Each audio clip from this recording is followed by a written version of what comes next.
Under the supervision of the Supreme Lord, and according to the result of his work, the living entity, the soul, is made to enter into the womb of a woman through the particle of male semen to assume a particular type of body. Śrīmad-Bhāgavatam 3:31-1. Because of your karma, you'll always have a dress, a body. The living soul is not destroyed after the destruction of this body. Therefore he remains in his underwear, the subtle body, mind, intelligence, and ego.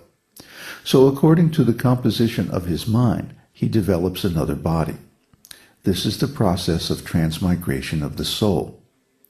You, the spirit soul, are always the same, although you are changing bodies just like a person changes his clothes. Our problem is that we are perpetually changing bodies, but our desire is to have a permanent life. That is why we offer spiritual education. You can have a permanent life, a permanent body with a permanent identity and knowledge, if you become free from the body-changing problem. That is called mukti. The esoteric teaching is intended to stop this business of changing bodies and bring us to our eternal, perfect body. We have a distinction between our body and our self, the soul. But Kṛṣṇa has no such distinction. Kṛṣṇa's body is completely spiritual. Just because Kṛṣṇa comes to this planet and appears before us in a form similar to a human being's, if we think that he is also like us, then we are fools. Kṛṣṇa does not change his body. Otherwise, Kṛṣṇa could not say that millions and millions of years ago I spoke this philosophy to the sun god. Because we change our body, therefore we forget who we were in our past lives. But Kṛṣṇa doesn't forget. Therefore, the purpose of the esoteric teaching is to educate everyone in this science of Kṛṣṇa, Bhagavad-gītā as it is. The perfection of spiritual consciousness is always to think of Kṛṣṇa. As Kṛṣṇa says, Man mana bhava mag bhakto madhyaji mang namaskuru, Bhagavad-gītā 1865. These four principles: always think of Kṛṣṇa, become Kṛṣṇa's devotee, worship Kṛṣṇa, and offer your respect and obeisances to Kṛṣṇa. This is Kṛṣṇa consciousness, God consciousness, or self-realization. The fundamental question of our interest in self-realization is to know the soul, the form and definition of the soul, and how to know the difference between the soul and matter is described in Bhagavad-gītā. Na jayate na mriyate. The soul is never born and never dies. The soul is eternal. Nitya shashvato yang na hanyate hanyamane sharire. Bhagavad-gītā 2:20. Even after the destruction of this body, the soul is not destroyed. This spiritual education is required to attain the goal of human life, self-realization. The qualities of the soul are known to one who has become sober, dhira. If you want to realize the soul, the shortest way is through the tongue, by chanting the holy name of the Lord. This is the soul within this body, and the symptom of the soul is consciousness. We are all spirit souls, but we have no eyes to see this truth directly.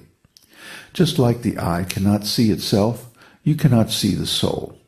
So what is the value of your eyes? You cannot see so many things, like electricity, yet you believe they exist because of their symptoms. Because you cannot see the soul, it does not mean there is no soul. We have to accept some authority, so we accept Kṛṣṇa's authority. We cannot see the soul in our present consciousness because our eyes are imperfect. So the proof that there is a soul is that as soon as the soul is gone, a living body becomes a dead body. That's the proof. If you want to see the soul directly, you must become qualified. Tad vidi paripartena pariprashnena sevaya. Bhagavad-gītā 4:34. You must approach a self-realized person who knows the secrets of spiritual life and inquire by surrender, not by challenge. You cannot know about the soul and God by a challenging spirit. You have to become submissive and accept a spiritual master who knows. Then, by following his instructions, you will also come to know. That is the process of the esoteric teaching. So I began this process about 35 or 40 years ago. In fact, it was almost 40 years ago in 1967. I first saw my spiritual master chanting the holy name in New York City. And I didn't know what I was seeing. I had no idea what it meant. I had no idea of its power, of its influence. So now, almost 40 years later, I can say that this process really works, and I have attained the result given in Bhagavad-gītā and the other Vedic scriptures. So, is that too much for you? 40 years! My God, how do you do anything over a span of 40 years? Well, let me say this. The power of the holy name is such that if you hear it from a self-realized soul, it will act. It may take time, but it will act. And your life will be arranged in such a way that it can act. So you may not take anything from this particular recording, or maybe you will.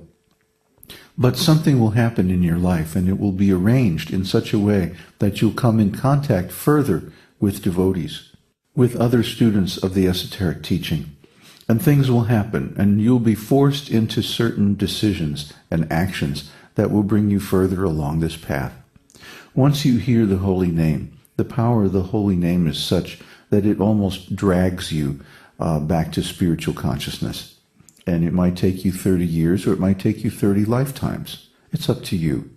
You can become Kṛṣṇa conscious in a second if you really want to, if you know how. The process is Shravanam Kirtanam Vishnu Smaranam. So by hearing about God, by hearing about Kṛṣṇa from a self-realized soul, then we begin chanting. And then by chanting, we remember him. That's the process. It's very simple. I've given you mantra, Om Namo Bhagavate Vasudevaya. And if you've forgotten how to chant, please go to the website and review the video on how to chant with the beads and so on. It's very simple, easy process. Anyone can do it. Even a child can do it.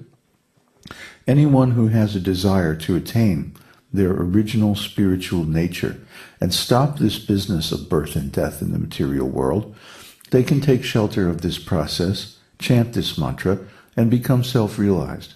It's very easy, and it begins with the tongue. So you just take this mantra, chant this mantra every day for 1 or 2 hours, and take your food, offer it to Kṛṣṇa before eating, and there, you've controlled the tongue. Only speak of Kṛṣṇa and topics related to Kṛṣṇa, and don't accept any nonsense food cooked by people who are not spiritually conscious, and you will remain Kṛṣṇa conscious. It's very easy, very simple. Now, my advice to you is that you start to tell your friends about this esoteric teaching, start to engage them in the same process, form a small group, and gradually develop a community in your area. That way, you will be taking responsibility for your spiritual life, and you will be creating yourself a little community so that you can spend the rest of your life in this process and attain the results. You cannot get the same quality of results from a cheap, quick process. Real deep change takes time. It's taken us time to get ourselves into this situation, and it's going to take time to get ourselves out. So become resigned to that fact now, because that's the real situation. And use the time. You're here anyway. So utilize the time to perform service to Vasudeva, to Kṛṣṇa, and then, gradually, by degrees, you will attain your perfect body.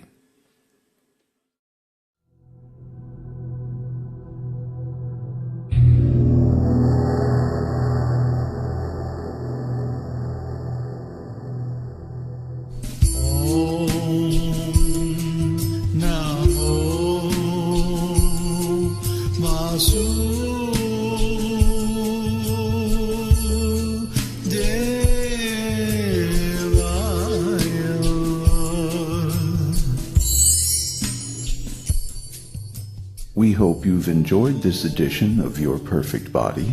This is David Hughes, your host reminding you to visit us on the web at esotericteaching.org, where you can purchase the complete Esoteric Teaching Introductory Seminar DVD and many CDs of transcendental music and mantras.